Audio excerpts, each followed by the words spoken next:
Dear students, this is Professor Kavita Brahmankar, lecturer, CO Department, NIT Polytechnic Nagpur, and I welcomes you to the online lecture series of subject PIC and CPR. Today's topic is 4.4 of Unit 4. Topic name is Programs for 2D Array. Learning outcomes. After watching this video, you will be able to understand the memory representation of array, develop a program for entering array elements from user, and develop a program for printing array elements with its indices. Course outcomes that are going to map is CO4. You will be able to develop C programs using arrays and structure. And program outcomes that are going to map are PO1, PO4, PO6 and PO7.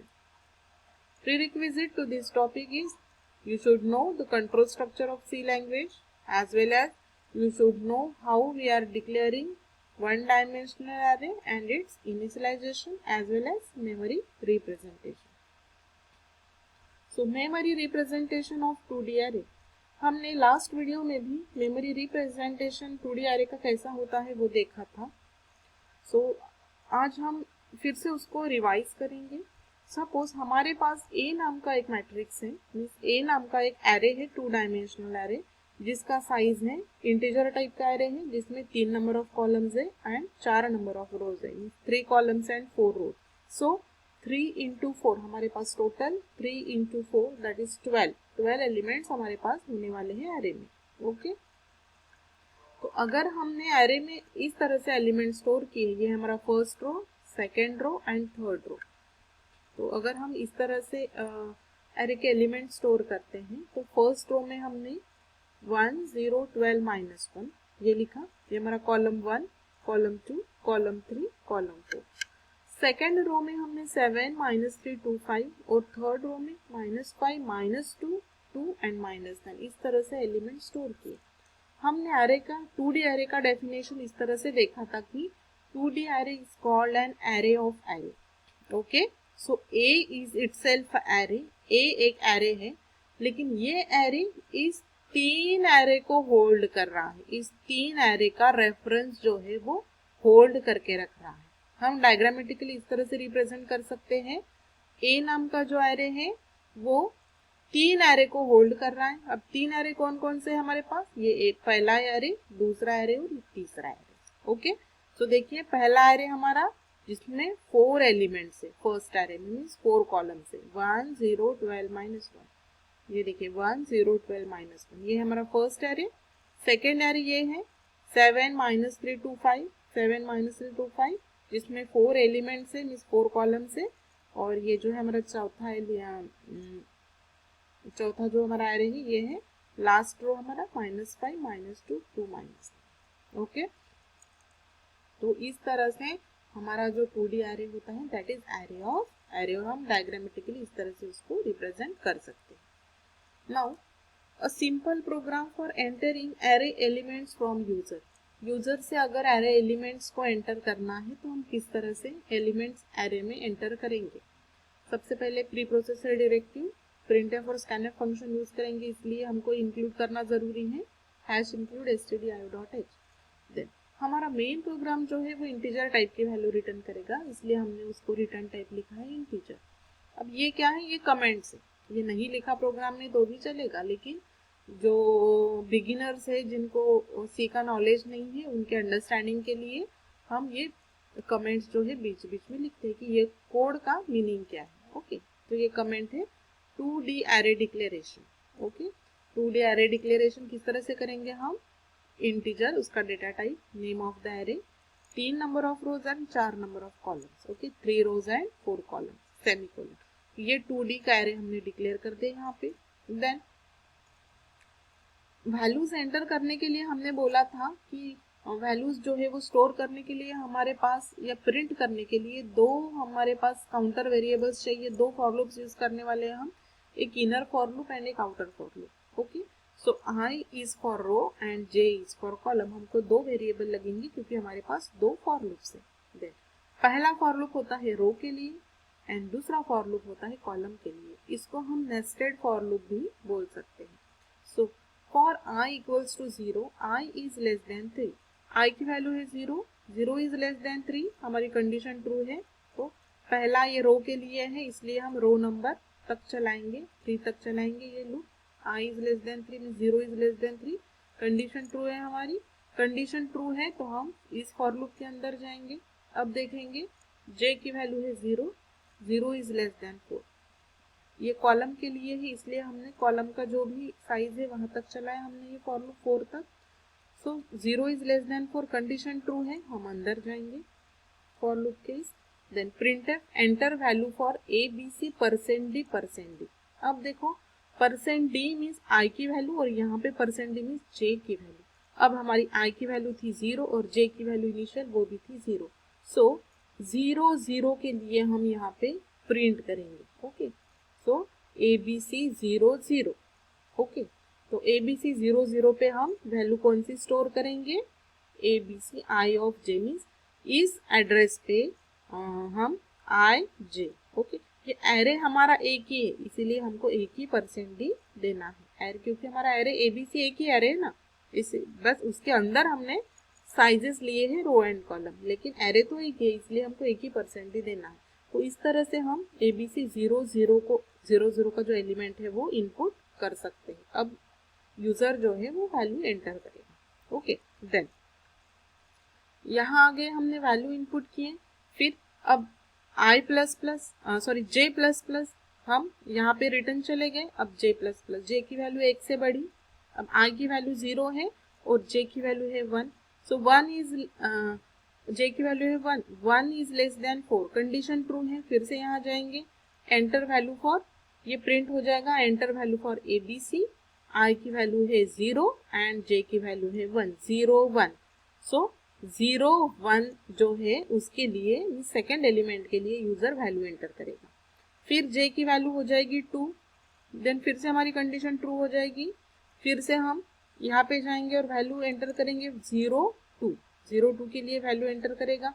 फिर j की value फिर से increment हो जाएगी 0 3, 0 3 के लिए हम value enter करेंगे यहाँ से, j की वैल्यू फिर से इंक्रीमेंट हो जाएगी, अब वो हो जाएगी 4। अब j की वैल्यू हो गई 4, 4 is less than 4, condition false, condition false है तो हम लूप के बाहर निकलेंगे। ओके, लूप के बाहर निकलेंगे और कहाँ पे जाएंगे, ये वाले फॉर लूप में जाएंगे। अब i की वैल्यू 1 से इंक्रीमेंट हो जाएगी और i की वैल्यू हो जाएगी अब 1। फिर से 1 is less than 3, condition true है, फिर से जाएंगे और 4 वैल्यूज जो है फिर से हम यहाँ से इनपुट करेंगे। ऐसा करते करते फिर ये फॉर लूप हमारा इनर फॉर लूप है वो फॉल्स हो जाएगा। फिर से i की वैल्यू 1 से इंक्रीमेंट हो जाएगी, फिर हो जाएगी 2 3, इस तरह से हो जाएगी। जैसे ही i की वैल्यू 3 हो जाएगी, 3 is less than 3, condition false, हम पूरा यहाँ बाहर निकलेंगे और रिटर्न 0। तो इस तरह से हम जो है पूरे 12 वैल्यूज जो है वो इनपुट करेंगे from user. So this is how we can enter array elements from user. Then printing the elements of to the array. तो अभी हमने क्या किया, एरे के जो वैल्यूज एलिमेंट्स है वो स्टोर किया एरे में। अब जो स्टोर कर रहे हैं वैल्यूज उनको प्रिंट कैसे करना है। ओके, ये देखिए हमने वैल्यूज जो है डिक्लेरेशन टाइम पे ही उनको इनिशियलाइज कर दिया है। लास्ट प्रोग्राम में हमने यूजर से इनपुट लिया था, सिर्फ हमने यहाँ पे साइज डिक्लेयर किया था और इनपुट जो कोई यूजर से लिया था। लेकिन अब ये जो प्रोग्राम है जो हम एरे प्रिंट करने वाले हैं, एरे के एलिमेंट, अब हमने इनिशियलाइजेशन एरे को डिक्लेयर करते टाइम ही वैल्यू को इनिशियलाइज किया है। ओके, तो टू डायमेंशनल एरे है, इसलिए 2 वेरिएबल लगेंगे हमको, काउंटर वेरिएबल्स, एक रो के लिए एक कॉलम के लिए, उनको हमने पहले से ही 0 0 करके रख दिया। इंट ARR नाम का हमारा एरे है, 4 रोज एंड 3 कॉलम्स है उसमें। तो देखिए first row, second row, third row and fourth row, और 3 3 कॉलम से 1 2 3 1 2 3 1 2 3 1 2 3। ओके, तो 4 × 3 12, ऐसे 12 एलिमेंट्स हमने यहाँ पे इनिशियलाइज कर दिए। अब ये पहला फॉर लूप रो तक चलाएंगे, तो for i equals to 0, i is less than 4, row की वैल्यू 4 है, रो का साइज 4 है, i++, देन क्लोजिंग ब्रेस। अब ये हमारा इनर फॉर लूप है, ये होता है कॉलम के लिए, तो कॉलम का जो साइज है वहां तक चलाएंगे हम, j equals to 0, j is less than 3, j++। Then print, अब एरे के वैल्यू जो हमको प्रिंट करना है, so print F array of %d %d। अब %d मीन्स ये हो गया i के लिए और ये हो गया j के लिए, इक्वल्स टू %d। अब देखिए i की वैल्यू है 0, ओके, i की वैल्यू है 0, 0 is less than 4, condition true है, कंडीशन ट्रू है तो यहाँ पे आ गए हम इनर फॉर लूप में। देन j की वैल्यू है 0, 0 is less than 3, condition true है, कंडीशन ट्रू है तो यहाँ पे आएंगे। अब ARR i की वैल्यू 0, j की वैल्यू 0, ARR 0 0 इक्वल्स टू जो भी है 0 0 लोकेशन पे कौन सा है हमारा, ये 1 एलिमेंट स्टोर है, इक्वल्स टू 1, ठीक है। और % किस लिए है, i के लिए, ये % किस लिए है, j के लिए, और ARR i ऑफ j हम प्रिंट करेंगे। Okay, so this is end of j and this is end of i। तो ये इस तरह से हमारा पहला एलिमेंट प्रिंट हो गया 0 0 लोकेशन का। अब हम अभी फिलहाल इनर फॉर लूप में ही है, अब j की वैल्यू 1 से इंक्रीमेंट हो जाएगी, 1 हो जाएगी, सो 0 1 0 1 लोकेशन पे हमारा ये एलिमेंट है सेकेंड एलिमेंट, तो यहाँ से सेकेंड एलिमेंट प्रिंट हो जाएगा। फिर से j की वैल्यू 1 से बढ़ेगी, j की वैल्यू हो जाएगी 2, सो j की वैल्यू हो जाएगी 2, सो जो हमारा थर्ड एलिमेंट है मीन्स 0 2, ये हमारा थर्ड एलिमेंट 3, ये प्रिंट हो जाएगा। ओके, देन जैसे ही j की वैल्यू अब 1 से इंक्रीमेंट हो जाएगी 3, 3 इज लेस देन 3, ये कंडीशन फॉल्स है तो हम ऊपर वाले फॉर लूप में जाएंगे। अब i की वैल्यू 1 से इंक्रीमेंट होगी तो i की वैल्यू हो गई 1, तो 1 is less than 4, condition true है, फिर से अंदर वाले फॉर लूप में जाएंगे और ये 3 वैल्यूज हम 1 बाय 1 प्रिंट करेंगे। ओके, देन फिर से i की वैल्यू जो है 1 से बढ़ेगी, फिर ये 3 वैल्यूज हम प्रिंट करेंगे, फिर से i की वैल्यू 1 से बढ़ेगी, ये हम 3 एलिमेंट्स प्रिंट करेंगे। अब i की वैल्यू हो जाएगी 4, 4 is less than 4, condition false है, सीधा हम लूप के बाहर निकलेंगे और रिटर्न 0 एग्जीक्यूट करेंगे। सो अभी इसका आउटपुट देखते हैं किस तरह से आएगा। सो देखिए इस तरह से एरे ऑफ 0 0 1 हमने इस तरह से, ये पहला रो, ये हमारा पहला कॉलम, पहला रो, दूसरा तीसरा और चौथा रो, और फर्स्ट कॉलम सेकंड कॉलम और थर्ड कॉलम, इस तरह से हमने एरे को इनिशियलाइज किया था। तो देखिए 0 0 पे बराबर 1 वैल्यूज ने प्रिंट किया, 0 1 पे 2 वैल्यू, 0 2 पे 3 वैल्यू, ये हो गया हमारा फर्स्ट रो। देन 1 0 पे सेकंड 2 वैल्यू, 1 1 पे 3 वैल्यू एंड 1 2 पे 4 वैल्यू, इस तरह से वो बराबर से वैल्यू प्रिंट करता जाता है। ओके, तो इस तरह से हम पर्टिकुलर एरे का जो इंडेक्स है उसका यूज करके वैल्यूज को प्रिंट कर सकते हैं।